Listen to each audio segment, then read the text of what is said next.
The distant whistle of the approaching train seemed to carry all of Katherine Grant's hopes and fears as she stood on the weathered platform of Willow Creek's depot, her stomach growling in protest of 3 days with barely any food. The year was 1878, and the promise of a teaching position in this frontier town had drawn her from her comfortable life in Boston, a decision that now seemed foolish as she clutched her last remaining dollar in her trembling hand. The locomotive thundered into the station, belching black smoke that stained the clear Wyoming sky. Catherine smoothed down her once fine travel dress, now wrinkled and dusty from the journey. At 23, she had never known such desperation, but the telegram promising employment had given her a reason to leave behind the painful memories of her father's death and the subsequent loss of their family home. As the train hissed to a stop, Catherine gathered her single valise, all that remained of her possessions after thieves had taken her trunk at a previous stop. The small frontier town of Willow Creek spread before her, nothing like the bustling metropolis she had left behind. Wooden buildings lined the main street, their facades weathered by the harsh western elements. "Final stop, Willow Creek," the conductor called, barely glancing at Catherine as she descended the steps. The station was nearly empty, save for a few locals collecting packages. No one seemed to be waiting for the new schoolteacher. Catherine's heart sank as she realized the arrangement might have fallen through, leaving her stranded in an unfamiliar town with almost no money. The station master, a gruff older man with spectacles perched on his nose, looked up from his ledger as she approached his window. "Excuse me, sir," Catherine said, her voice betraying her exhaustion. "I'm Katherine Grant, the new schoolteacher. I was expecting someone to meet me." The man's eyes narrowed in confusion. "Schoolteacher? We weren't expecting no schoolteacher until next month, miss." Catherine's blood ran cold. "But the telegram it said to arrive on the 15th of May. "Today's the 15th of April, miss," he replied, his tone suggesting he was used to correcting the mistakes of Easterners. The realization hit Catherine like a physical blow. She had misread the date. A whole month early with barely any money and nowhere to stay. Her stomach cramped painfully, a reminder that she hadn't eaten a proper meal in days. "Is there a boarding house in town where I might stay?" she asked, knowing her single dollar wouldn't cover even one night. "Mrs. Holloway's place, but she charges 50 cents a night, meals extra," the station master said, already returning to his ledger. Catherine stepped back onto the platform, clutching her valise as she surveyed the town that was supposed to be her salvation. The afternoon sun beat down mercilessly, and she could feel perspiration dampening her collar. She had nowhere to go, no one to turn to, and hunger was making her lightheaded. As she contemplated her dire circumstances, the sound of children's laughter caught her attention. A wagon pulled up to the far end of the platform, driven by a tall man whose face was shadowed by the brim of his worn cowboy hat. Two small children, twins by the look of them, bounced excitedly in the back of the wagon. "Papa, hurry, the train's already here," one of the children called out, a little girl with golden braids. The man secured the reins and climbed down from the wagon with a fluid grace that spoke of a lifetime spent in the saddle. He lifted the twins down, a boy and a girl who appeared to be about 4 years old, both with the same wheat-colored hair and bright blue eyes. "Stay close," he instructed them as they made their way toward the station office. Catherine couldn't help but observe the little family. The man was tall and broad-shouldered, his skin bronzed by the sun. Though his clothes were simple, a faded blue shirt, worn denim pants, and scuffed boots, he carried himself with a quiet dignity. His children skipped alongside him, their innocent excitement a stark contrast to Catherine's desolation. As they passed her, the little girl stopped suddenly and tugged on her father's sleeve. "Papa, that lady looks sad," she declared with a child's directness. The man glanced up, and for the first time, Catherine saw his face clearly. He was younger than she'd initially thought, perhaps in his late 20s, with a strong jaw and striking eyes that matched the color of his children's. His expression was guarded but not unkind. "Lily, it's not polite to point," he said gently to his daughter. Then he tipped his hat to Catherine. "Pardon my daughter, madam." Catherine attempted a smile. "No apology necessary. Children speak the truth as they see it." Something in her voice must have betrayed her condition because his gaze became more scrutinizing. "You just arrive on the train?" She nodded, then swayed slightly as another wave of hunger-induced dizziness swept over her. "Are you all right, madam?" he asked, stepping forward with concern. "Just a bit tired from the journey," Catherine replied, trying to maintain her dignity despite her circumstances. The little boy tugged at his father's pants. "Papa, she looks hungry. Like when we're hungry." The man's eyes softened as understanding dawned on him. "When's the last time you ate, madam?" Catherine hesitated, embarrassed by her predicament. "I had a small piece of bread yesterday morning." Without hesitation, he reached into his saddlebag and produced a bundle wrapped in cloth. "We were going to have a picnic while waiting for my sister's train, but it seems she's delayed again. Please, take this." Catherine's pride warred with her hunger. "I couldn't possibly. Papa says sharing food is the kindest thing a person can do," the little girl interrupted solemnly. The man smiled at his daughter's words. "Lily's right. I'm Preston Vaughn, by the way. These are my children, Lily and Lucas." "Katherine Grant," she replied, accepting the bundle with trembling hands. Inside was a substantial meal of bread, cheese, and dried apple slices. "Thank you, Mr. Vaughn. Your kindness is unexpected." As Catherine ate, Preston explained that he ran a small ranch outside of town. He had been raising the twins alone since his wife died in childbirth. His sister occasionally visited from Denver to help with the children, but her visits were becoming less frequent as she built a life of her own. "The children need someone who can teach them their letters and numbers," he said, watching as the twins played a game of tag around the platform.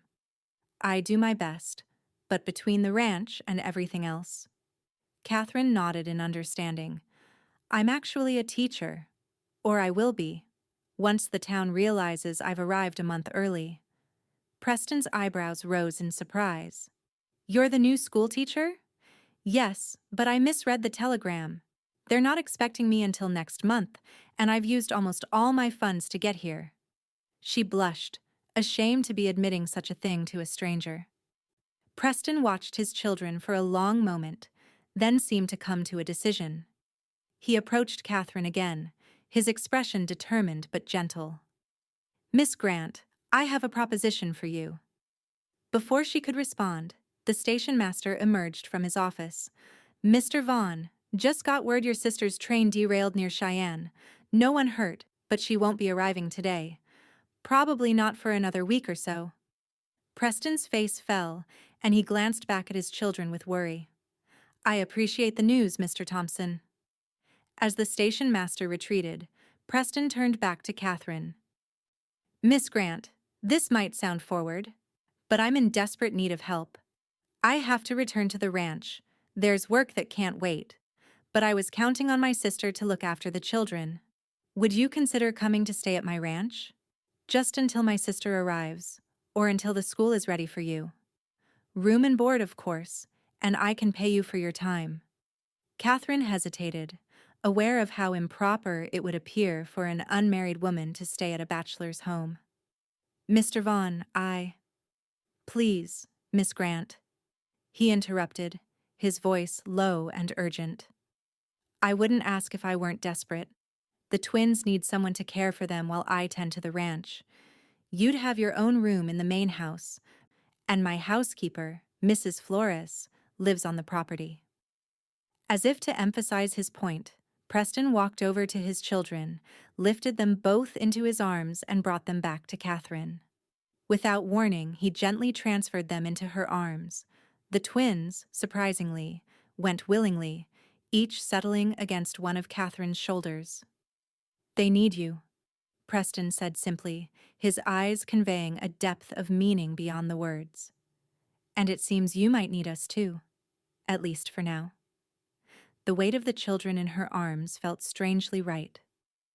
Lily's small hand patted Catherine's cheek, while Lucas studied her with solemn eyes. "Are you going to help us learn our letters?" Lily asked hopefully. "Papa tries, but he falls asleep reading." Preston had the grace to look embarrassed. After a day's work on the ranch, sitting still is a challenge. Catherine found herself smiling genuinely for the first time in days.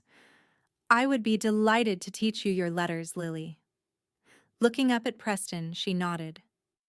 "I accept your offer, Mr. Vaughn, until your sister arrives, or the school is ready." Relief washed over Preston's face. "Thank you, Miss Grant. I promise you won't regret it." As they loaded Catherine's valise into the wagon and helped the children climb in, she couldn't help but wonder if she was making an impulsive decision.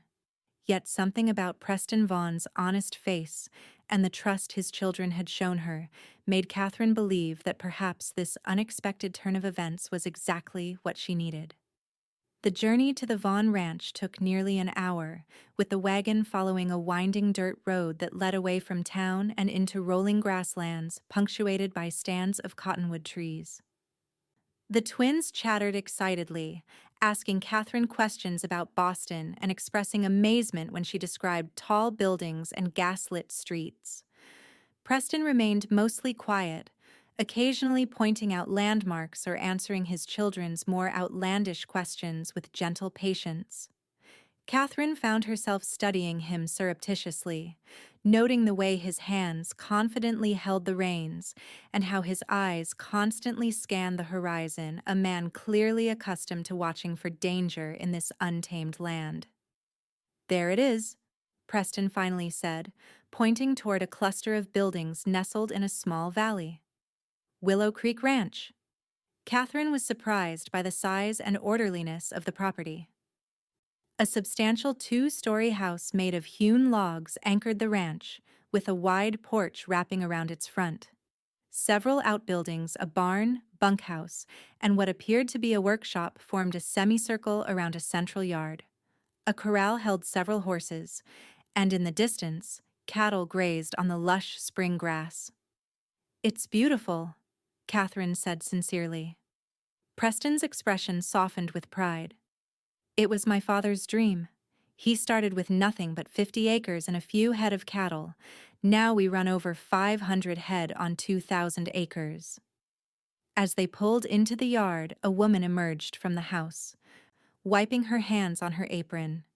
She was middle-aged with streaks of gray in her dark hair, and her weathered face broke into a smile when she saw the twins.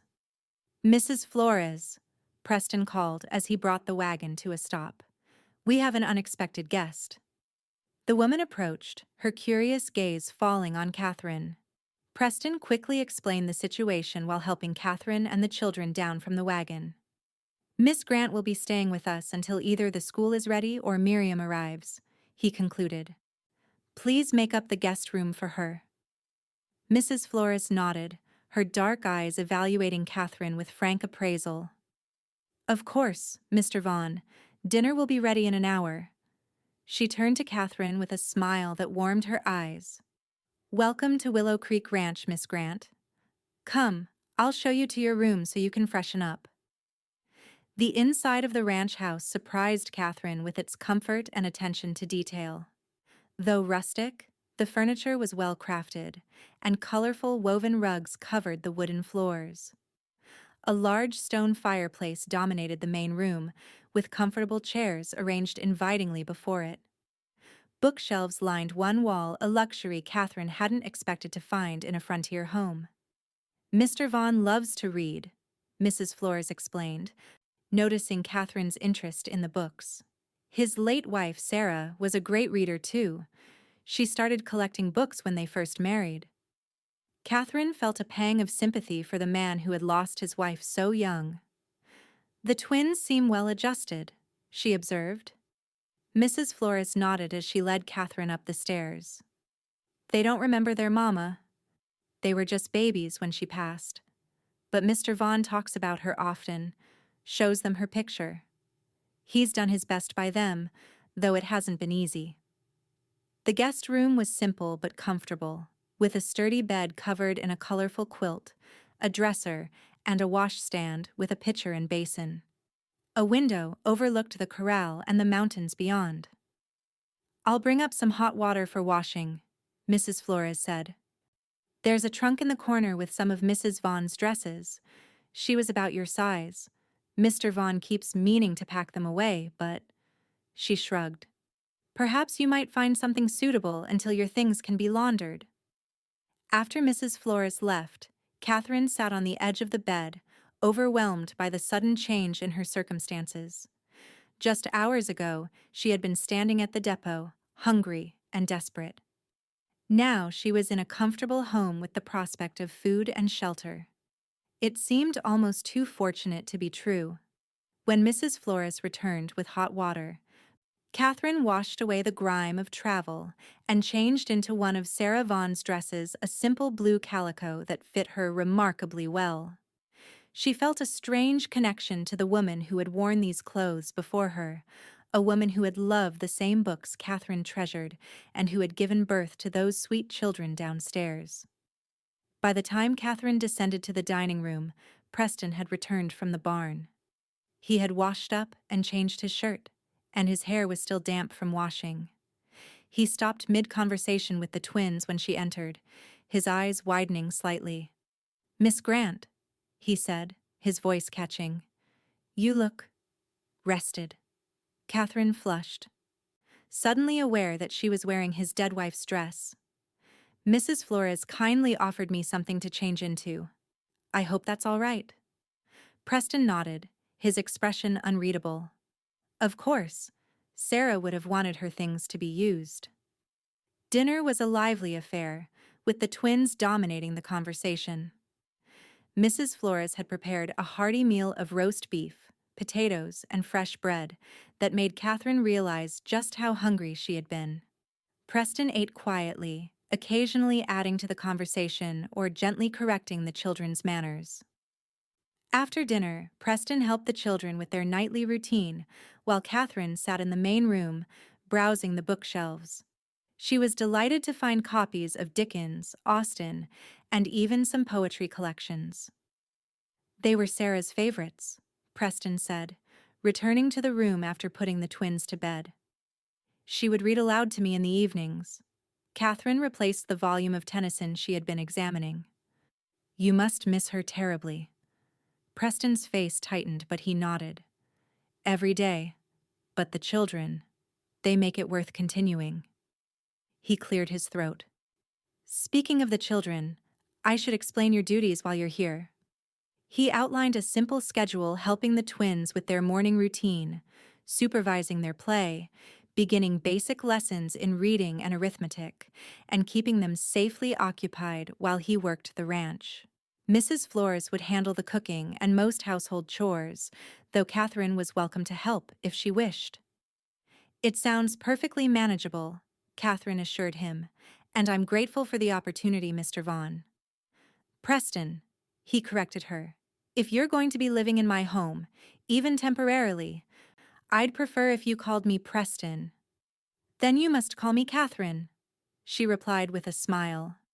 As they sat by the fire discussing the children's education, Katherine found herself increasingly comfortable in Preston's presence.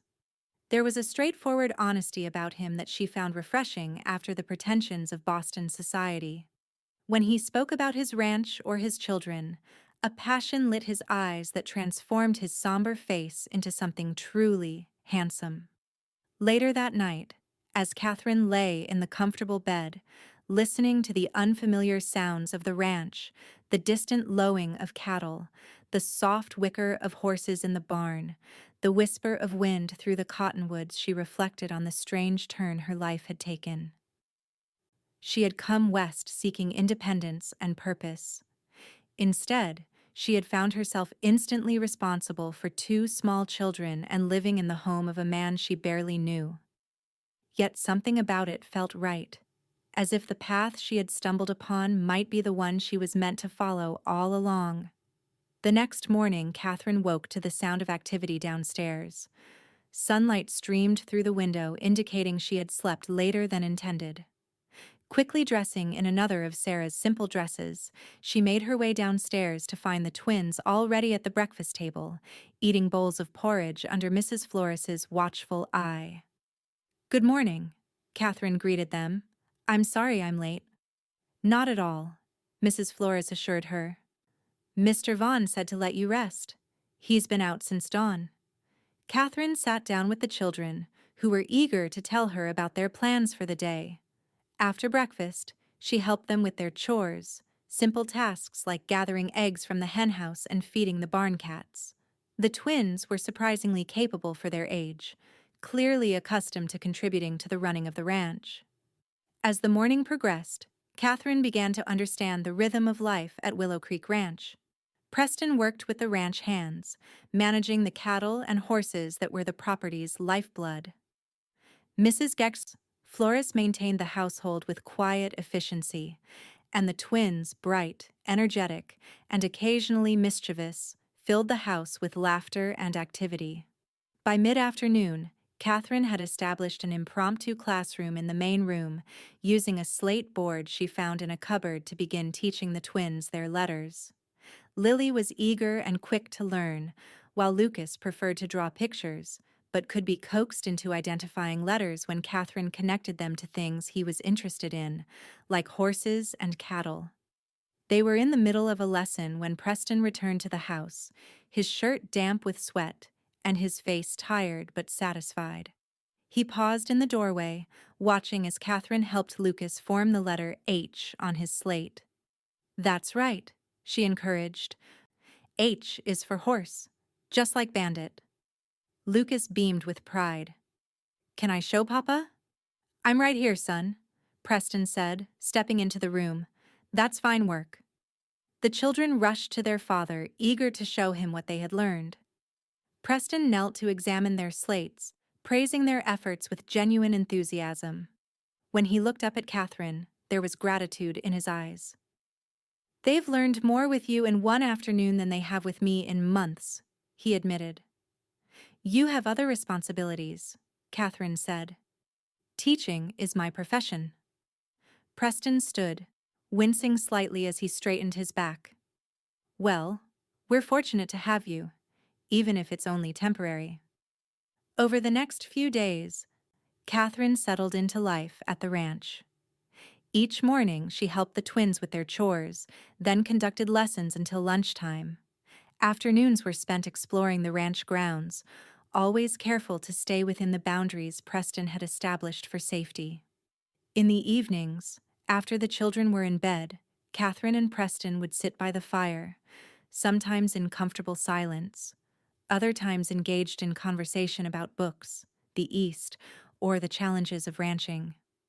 Catherine found herself increasingly drawn to this quiet, thoughtful man. Preston was different from the suitors who had pursued her in Boston. There was nothing affected about him, no pretense or artifice. When he spoke, it was because he had something to say, not to fill silence or impress. When he looked at her, she felt he was truly seeing her, not evaluating her as a potential wife based on her family connections or dowry. On the fourth day, Preston invited Catherine and the twins to join him for a ride around the property. He saddled a gentle mare for Catherine and lifted the twins onto his own horse, seating Lily in front of him and Lucas behind. "I want to show you the best view of the ranch," he explained as they rode away from the main house. The spring day was perfect warm sunshine, a gentle breeze carrying the scent of wildflowers, and a sky so blue it seemed to go on forever. They rode through meadows where cattle grazed peacefully, and alongside a clear stream where Preston pointed out beaver dams and trout pools. Finally, they crested a small hill, and Preston reined in his horse. "This is it," he said, "the heart of Willow Creek Ranch." From their vantage point, Catherine could see the entirety of the property spread out below them. The ranch buildings nestled in their protective valley, the herds of cattle dotting the grasslands, and beyond, the majestic mountains rising in the distance. It's breathtaking, she said sincerely. Papa, can we show Miss Catherine the special tree? Lily asked. Preston nodded, and they continued riding until they reached a massive cottonwood tree standing alone on another gentle rise. Its branches spread wide, creating a natural canopy. This is where Papa asked Mama to marry him, Lucas explained solemnly as Preston helped them all dismount. Catherine glanced at Preston, who was securing the horses to a low branch. It's a beautiful spot for a proposal. Sarah loved this view, Preston said quietly. She said it made her feel like she could see forever. The children ran to play in the shade of the great tree, while Preston spread a blanket on the ground. From his saddlebag, he produced a package wrapped in cloth. Another picnic, this one prepared by Mrs. Flores. As they ate, Preston told Catherine stories about the early days of the ranch, how his father had come west after the Civil War, determined to build something lasting. How Preston had grown up learning every aspect of ranching, from breaking horses to predicting weather by watching the sky.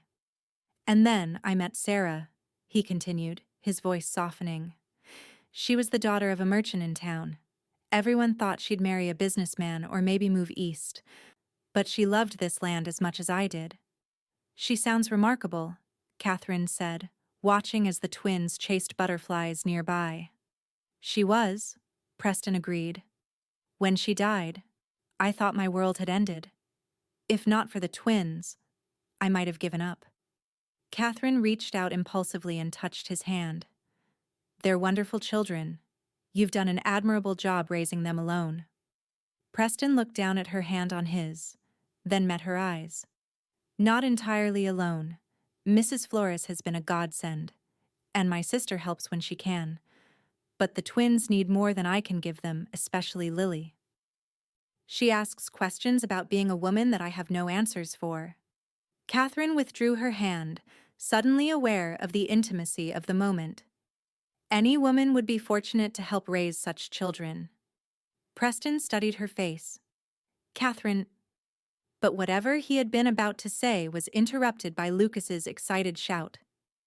Papa, look at the eagle. They all looked up to see a magnificent golden eagle soaring overhead, its wingspan impressive against the blue sky. The moment passed, but something had shifted between them. As they packed up the picnic and prepared to ride back to the ranch, Catherine found herself wondering what Preston had been about to say, and why her heart had quickened at the sound of her name on his lips. That evening, after the children were asleep, Catherine and Preston sat on the porch, watching as the last light faded from the sky and the first stars appeared. I received word today that my sister's train should arrive next Tuesday, Preston said after a long, comfortable silence. Catherine felt an unexpected pang of disappointment. That's good news. I'm sure the children miss her. They do, Preston agreed. But they've grown quite attached to you in just a few days. And I to them, Catherine admitted. They're special children.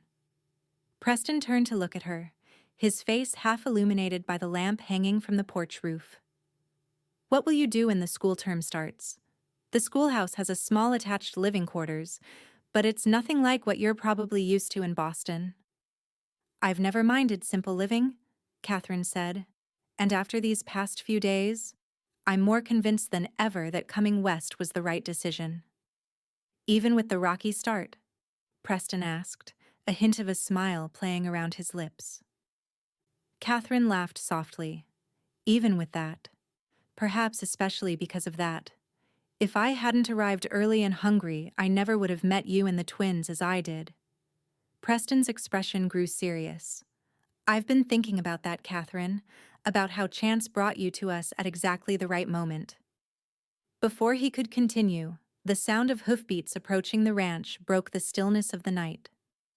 Preston stood, suddenly alert, his hand moving instinctively to his hip, where Catherine noticed for the first time he wore a revolver.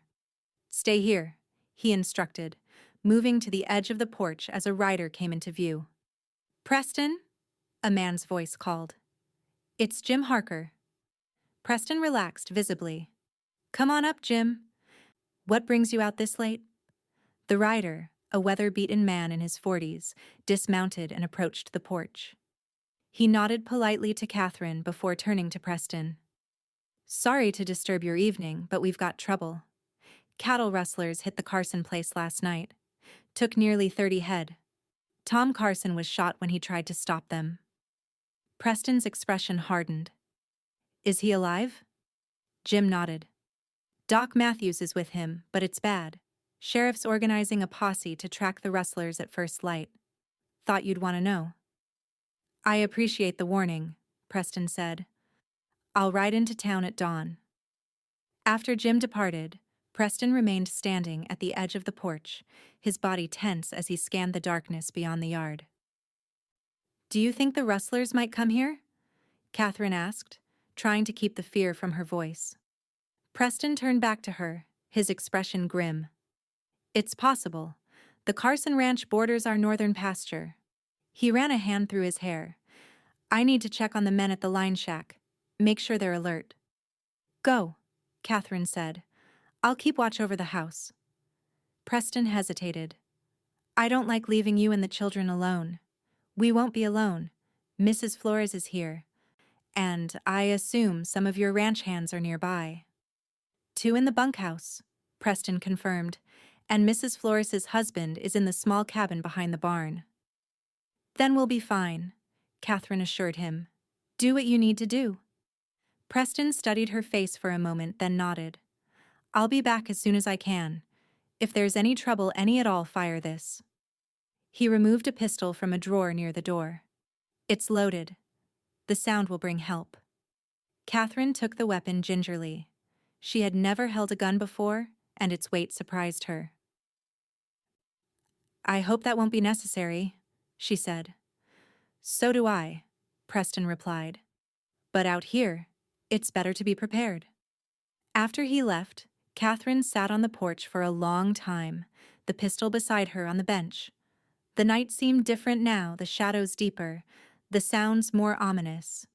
She found herself listening intently for any sign of approaching danger. Eventually, she went inside, checking on the sleeping twins before settling in a chair by the window where she could watch the yard. She must have dozed off because the next thing she knew, gentle hands were shaking her awake. Katherine. Preston's voice was low. I'm back. Everything's secure. She blinked up at him, disoriented. The children are fine, he assured her. I just checked on them. You should get some rest in a proper bed. As she stood, Katherine realized how stiff she was from sleeping in the chair. Preston steadied her with a hand on her arm. Thank you, she said, for watching over us. Preston's eyes were soft in the dim light. It's what I do. Watch over what matters. The simple declaration sent a warmth through Katherine that had nothing to do with the lingering heat from the banked fire. As she climbed the stairs to her room, she found herself wondering if she had become one of the things that mattered to Preston Vaughn. The next day brought a flurry of activity to the ranch. Preston left at dawn to join the posse, leaving instructions for the remaining ranch hands to keep close watch over the property, and for Katherine and the children to stay near the house. Mrs. Flores was uncharacteristically tense as she went about her chores. Rustlers are the worst kind of thieves, she told Katherine as they prepared lunch. They steal not just property, but a man's livelihood. Katherine tried to keep the children occupied and distracted from the undercurrent of tension. She organized an extended lesson in the morning, teaching them simple addition using dried beans as counters. After lunch, when they grew restless being confined to the house, she suggested they clean out the trunk in her room. We might find treasures, she told them, knowing children's natural curiosity would make the task seem like an adventure. The trunk contained more of Sarah's belongings, dresses, shawls, and a jewelry box with a few simple pieces. At the bottom, wrapped in tissue paper, was a leather-bound journal. That was Mama's special book, Lily said, recognizing it immediately. Papa said we can read it when we're older. Catherine quickly set the journal aside, respecting the privacy of the woman whose presence still filled this home. Instead, she focused the children's attention on a collection of pressed wildflowers preserved between sheets of waxed paper. "Your mother must have loved flowers," Catherine observed. Lucas nodded solemnly. "Papa puts flowers on her grave every Sunday." This simple statement reminded Catherine of the depth of Preston's loss, something she had begun to forget as she grew more comfortable in his home. These children weren't hers, and this wasn't her life. She was merely passing through, filling a temporary need. That evening, Preston returned, tired and dusty from the day's search. The posse had tracked the rustlers to the territorial border, but lost the trail in rocky terrain. "Sheriff thinks they're heading for Montana," he told Catherine as they sat at the kitchen table after the children were in bed. Mrs. Flores had left them a pot of coffee and slices of apple pie before retiring to her cabin. "Will you continue searching tomorrow?" Catherine asked, pouring him another cup of coffee. Preston shook his head. "Can't leave the ranch undefended for another day. Besides, Tom Carson died this afternoon. The funeral's tomorrow." "I'm so sorry," Catherine said, genuinely moved by the loss of a man she had never met. The reality of frontier life, its dangers and hardships, was becoming increasingly clear to her. Preston sipped his coffee thoughtfully. "I'd like you and the children to come to town with me for the funeral. I don't want to leave you here, and the children should pay their respects. The Carsons have a boy about their age." The next day, Catherine found herself standing beside Preston at the town cemetery as the community gathered to bury one of their own. The service was simple but dignified, with the local minister offering words of comfort to the widow and her young son. Catherine was struck by the solidarity of the community. Nearly every family from Willow Creek had come, bringing food for the bereaved family and offers of assistance with the ranch. These people might live miles apart, but they clearly considered themselves neighbors in every sense of the word. After the service, Preston introduced Catherine to several townspeople, explaining her dual role as both the future schoolteacher and the twins' temporary caretaker. Many expressed approval that the school board had hired a teacher from back east, believing she would bring a higher standard of education to their children. As they prepared to return to the ranch, the sheriff approached Preston. "Vaughn, got a minute?" Preston nodded, then turned to Catherine. "Would you mind taking the twins to the general store? I need to have a word with Sheriff Donovan." Catherine guided the children across the street to the store, where she let them each select a piece of candy, a rare treat that they savored with exaggerated enjoyment. Through the window, she could see Preston engaged in serious conversation with the sheriff and several other men. When Preston rejoined them, his expression was troubled. "Is everything all right?" Catherine asked as they climbed into the wagon. Preston waited until they were on the road out of town before responding.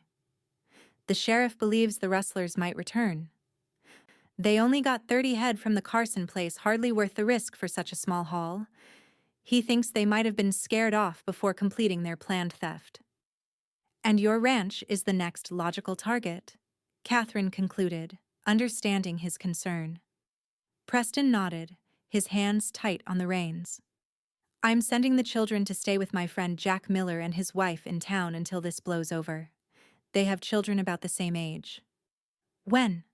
Catherine asked, looking back at the twins who had fallen asleep in the wagon bed, exhausted from the emotional day. "Tomorrow," Preston said firmly. "I won't risk their safety."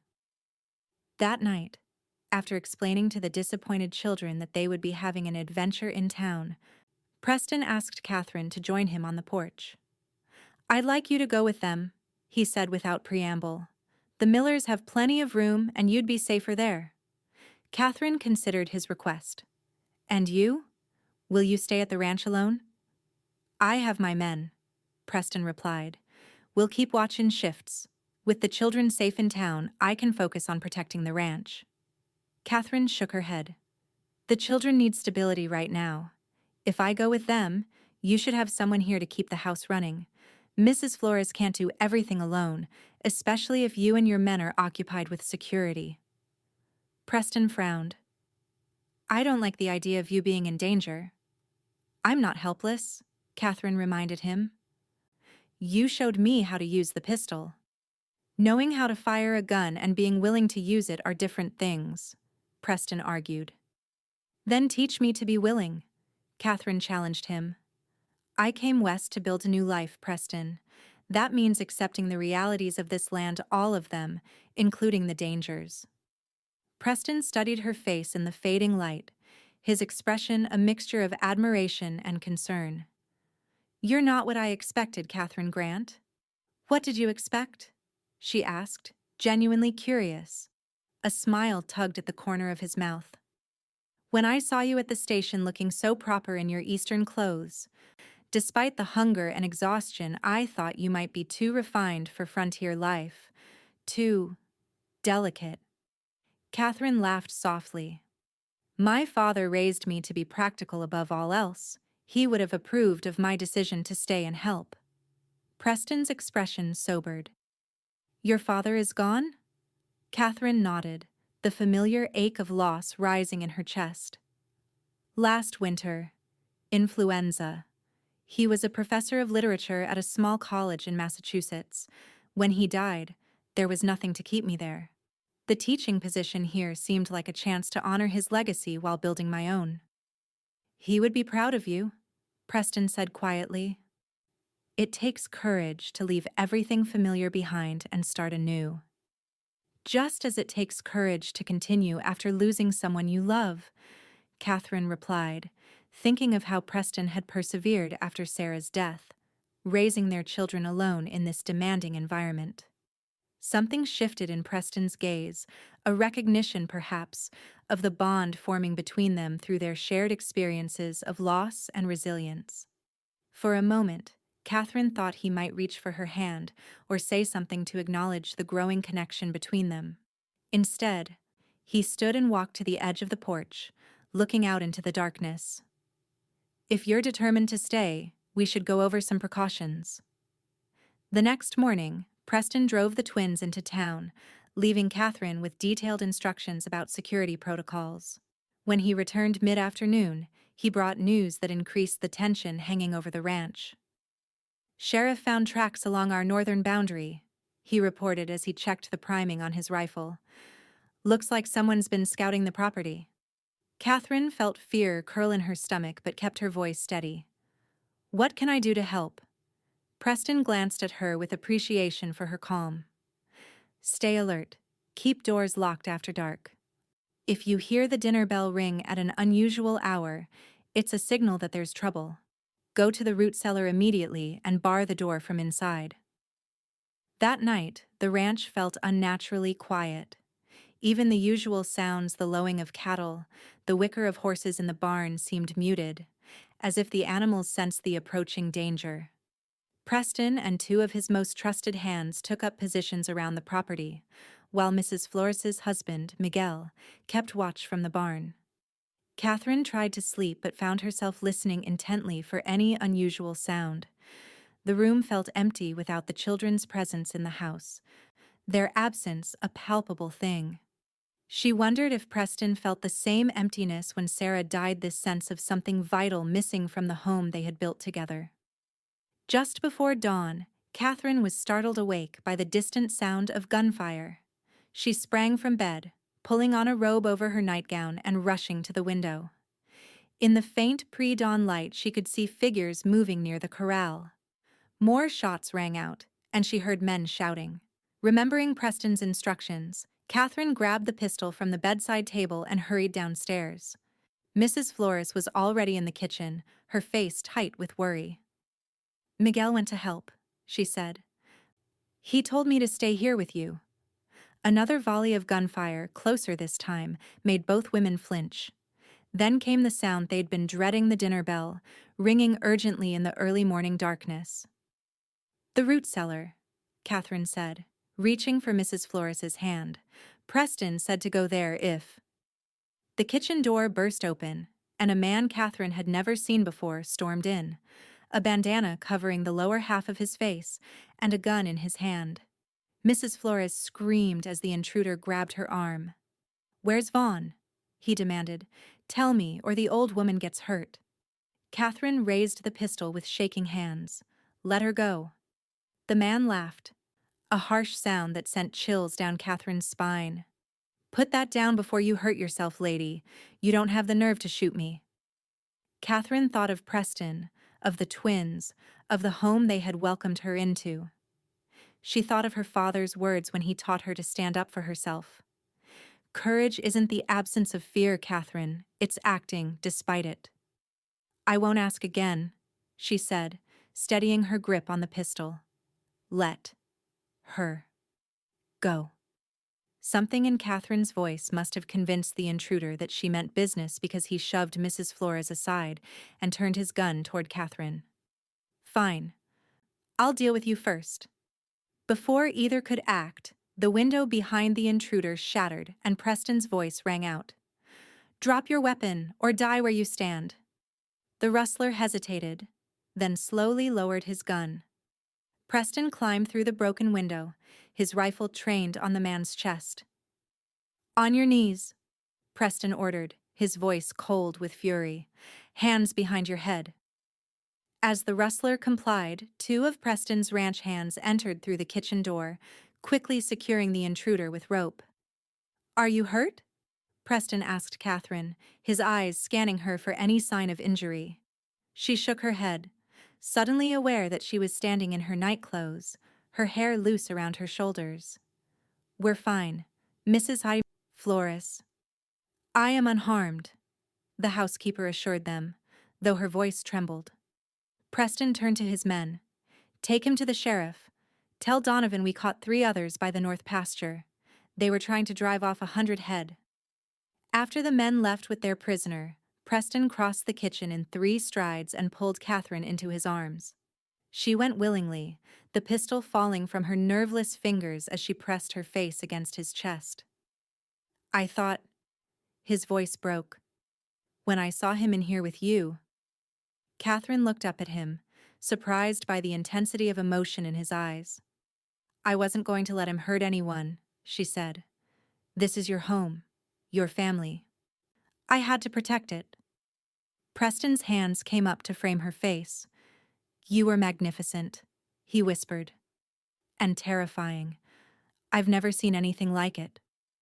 Before Katherine could respond, Preston lowered his head and kissed her. It was a gentle kiss, despite the urgency that had preceded it, a question as much as a declaration. Katherine answered by sliding her arms around his neck and kissing him back. When they finally parted, Preston rested his forehead against hers. "I've wanted to do that for days," he admitted. "I've wanted you to," Katherine replied, her heart racing with the truth of it. In the short time she had known Preston Vaughn, he had become essential to her in a way no one ever had before. Mrs. Flores cleared her throat, reminding them of her presence. "I will make coffee," she announced, a smile in her voice, "and then I will check on Miguel." After she left, Preston and Katherine remained in each other's arms, the events of the night catching up with them as the adrenaline faded. "The children," Katherine said suddenly. "Are they safe?" "They're fine," Preston assured her. "The rustlers never made it past the corral. We were ready for them, thanks to the sheriff's warning." Katherine nodded, relief washing over her. "When can they come home?"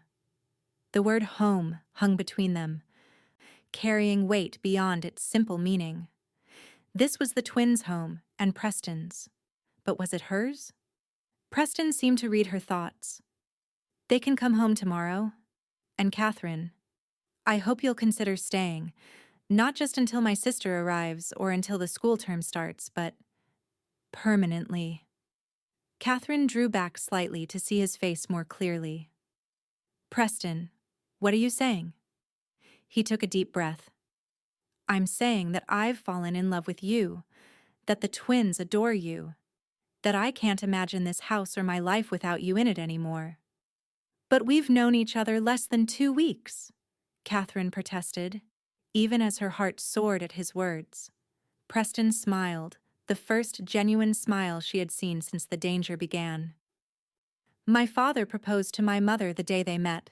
He said, when something's right, you know it immediately. I knew it the moment I saw you with my children in your arms. Katherine thought of how natural it had felt to care for the twins, how easily she had fit into life at the ranch, how right it felt to be in Preston's arms now. I love you too, she admitted softly. And the twins.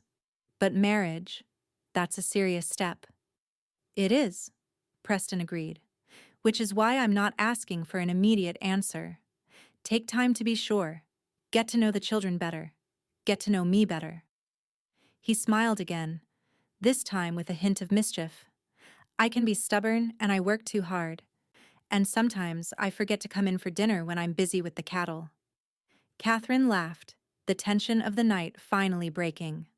I'm not perfect either. I can be overly organized, and I have very definite opinions about how things should be done, and I've been told I lecture when I'm passionate about something. I look forward to your lectures, Preston said, his eyes warm with affection. Especially the passionate ones. The next day, Preston brought the twins home, and Katherine's heart swelled at the sight of them running across the yard to greet her. They threw themselves into her arms, chattering excitedly about their adventure in town and demanding to know all about the bad men who had come to the ranch. Miss Katherine was very brave, Preston told them as they sat around the dinner table that evening. She protected Mrs. Flores and our home. The twins looked at Katherine with wide-eyed admiration. Are you going to be our new mama? Lily asked suddenly. Katherine nearly choked on her water while Preston's ears turned red. Lily, that's not, he began. Because we want you to be, Lucas interrupted. Don't we, Papa? Preston met Katherine's eyes across the table, his expression a mixture of embarrassment and hope. Children, Miss Katherine needs time to decide if she wants to stay with us permanently. But you want her to stay, right? Lily persisted. Preston's gaze never left Katherine's face. More than anything. Later that night, after the children were asleep, Katherine found Preston on the porch, looking up at the star-filled sky. She joined him at the railing, their shoulders touching comfortably. I'm sorry about the children's questions at dinner, Preston said. They've grown attached to you. I've grown attached to them too, Katherine replied. And to this place. And to you. Preston turned to face her. Does that mean? Katherine nodded, her decision clear in her heart. I want to stay, Preston. I want to be a part of this family, your family. The joy that spread across Preston's face was like the sunrise breaking over the eastern mountains, gradual, then suddenly brilliant. He took her hands in his. Katherine Grant, will you marry me? Will you be my wife and a mother to my children? Will you share this life with me, with all its hardships and joys? Yes, Katherine said simply. Yes to all of it. Preston drew her into his arms and kissed her a kiss filled with promise and certainty. When they parted, Katherine looked up at the stars, thinking of how differently her life had turned out than she had planned. A month ago, I was preparing to leave Boston, imagining a life of independence as a school teacher in a frontier town. She mused. I never expected. To find a family waiting for you? Preston finished for her. Katherine smiled. To find love waiting for me, to find a place where I belong so completely. The wedding took place 3 weeks later after Preston's sister Miriam arrived and helped Katherine prepare. It was a simple ceremony in the town church, with the twins serving as attendants and the entire community turning out to celebrate. Katherine wore a dress that Miriam helped her make ivory satin with lace that Mrs. Flores had saved from her own wedding dress. Preston, cleanly shaven and dressed in his best suit, looked at Katherine as if she were the most precious thing he had ever seen. I never thought I'd find love again, he told her as they shared their first dance as husband and wife. After Sarah died, I focused entirely on the children and the ranch. I never expected to meet someone who would make me feel this way again. And I never expected to find a ready-made family when I stepped off that train, Katherine replied, her heart full to bursting. I thought I was starting a new chapter alone, but instead, I found all of you. That night, as Preston carried her across the threshold of what was now their home, Katherine reflected on the strange series of events that had brought her to this moment: a misread telegram, an empty stomach, and a chance meeting at a train depot where a cowboy had lifted his twins into her arms and said those life-changing words, "They need you." As it turned out, she had needed them just as much. 6 months later, Katherine stood on the porch of the ranch house, watching as Preston taught the twins to rope fence posts. Her hand rested on her slightly rounded belly, where their child, the first of their children together, was growing. She had taken over as the town's schoolteacher when the term began, but only taught 3 days a week, allowing her to balance her responsibilities at the ranch with her professional calling. The school board had been surprisingly amenable to the arrangement, especially after learning of her marriage to one of the area's most respected ranchers. Life at Willow Creek Ranch had settled into a rhythm that felt as natural as breathing. The twins continued to flourish under Katherine's guidance, their reading and arithmetic improving daily. Preston had begun expanding the ranch, purchasing adjacent land that would one day be divided among all their children. And Katherine, who had once been a hungry, desperate woman at a train depot, had found not just security, but abundance. Abundance of love, of purpose, of belonging. As if sensing her thoughts, Preston looked up from his lesson with the children and caught her eye. His smile, full of love and promise, warmed her more than the autumn sun. "Come join us, Mama," Lily called, using the name that had once seemed presumptuous but now fit Katherine perfectly. Katherine descended the porch steps and crossed the yard to her family. As Preston's arm slipped around her waist and the twins leaned against her legs, she knew with absolute certainty that this family, this land, this life, was where she was always meant to be. The hunger that had brought her to Willow Creek had been satisfied in ways she never could have imagined. What had begun as desperation had transformed into the greatest blessing of her life, a family that needed her, and that she needed in return. "I love you," Preston whispered against her hair as they watched the twins chase each other around the yard. "And I love you," Katherine replied, leaning into his strength. "All of you." As the sun began its descent toward the western mountains, casting golden light across the ranch, Katherine offered a silent prayer of gratitude for the misread telegram that had brought her to Willow Creek a month early, for the hunger that had made her accept a stranger's kindness, and for the courage that had allowed her to embrace this unexpected life. Sometimes, she reflected, the most beautiful destinations are found when we lose our way. And sometimes, a family is formed not through blood but through need, the need to be loved, to be seen, to belong. At Willow Creek Ranch, Katherine had found all three. And in the years to come, as their family grew and the ranch prospered, she would often think back to that moment at the train depot, hungry, afraid, and uncertain, and marvel at how completely her life had changed when a cowboy lifted his twins into her arms and said those simple words, "They need you."